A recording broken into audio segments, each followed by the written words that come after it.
रेखा kitchen Bhojpur में। आज हम बनाई सोयाबीन के सब्जी। सोयाबीन के सब्जी खातिर हम ले लेबनी 200 ग्राम सोयाबीन। ओकरा में हम डाल दनी 1 गिलास पानी। अब हम एकरा के गैस पर बैठा देब, गरम करब। उबल गेला के बाद हम एकरा में डालब हल्दी पाउडर, लाल मिर्च,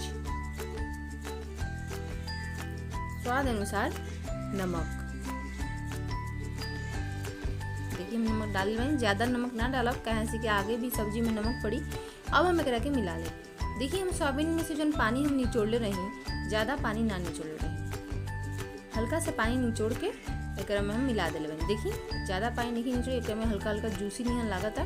रसीला सोयाबीन बन के एकदम तैयार होगी। रुआ ए विधि से बनाई, बहुत ही अच्छा लगे। देखिए कैसे हम दबाव में तब पानी हल्का हल्का एकरा में बाटे, ऐसे ही हल्का हल्का पानी एकरा में रही। अब हम आगे के प्रोसेस शुरू करते नहीं। देखिए हम डले बनी एकरा में मसाला ले ले बनी पीसे खातिर 2 प्याज, लहसुन, अदरक, लाल मिर्च, धनिया पाउडर, 2 टमाटर। अब हम सब पीस ले बनी। देखिए हम टमाटर के अलग पीस ले बनी, मसाला के अलग पीस ले बनी। अब हम आगे के प्रोसेस शुरू करते हैं। देखिए हम ले बनी छौंका लगावे खातिर तेजपत्ता 2, एगो बड़ा प्याज, कसूरी मेथी, खड़ा जीरा, 2 लौंग, एगो दालचीनी। अब हम कढ़ाई में तेल गरम करब। देखिए कढ़ाई हम गैस पर बैठा देले बनी। और हम डाले एकरा में तेल हम 4 चम्मच डाल ले बनी। 4 चम्मच हम तेल एकरा में डाल देले बनी। अब देखिए हम एकरा में डालब तेज पत्ता। देखिए हम 2 तेज पत्ता एकरा में डाल तनी, तेज पत्ता हम डाल देले बनी। अब हम एकरा में डालब जीरा। देखिए हम एकरा में डाल तनी अब जीरा।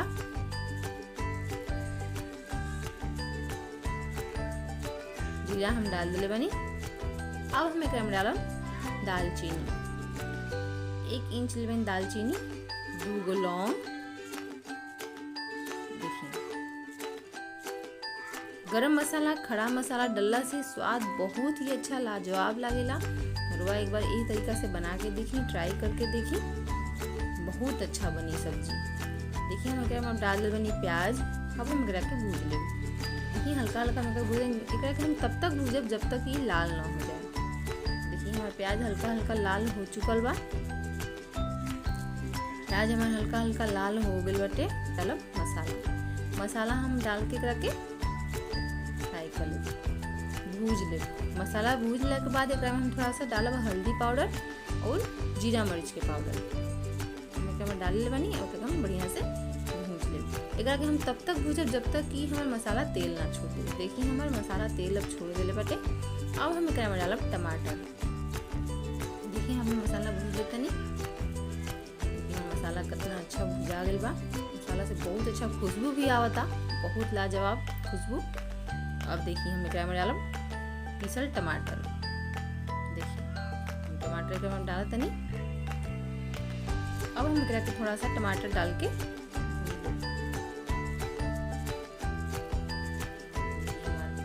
चला ले बनी एक साथ चला के। अब हम एकरा के ये हमारा मसाला भुजा गइल बा।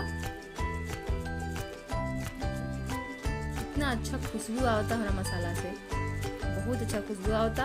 देखिए अब हम एकरा में जौन हम अपन सोयाबीन रखले रहनी है सब मिला के। देखिए आहा कितना अच्छा एकदम जूसी बन गया, एकदम बहुत ही रसीला बन गया। अब देखिए एकरा के हम मसाला में डाल दें। मसाला में डाल के एकरा के हम मिला लें।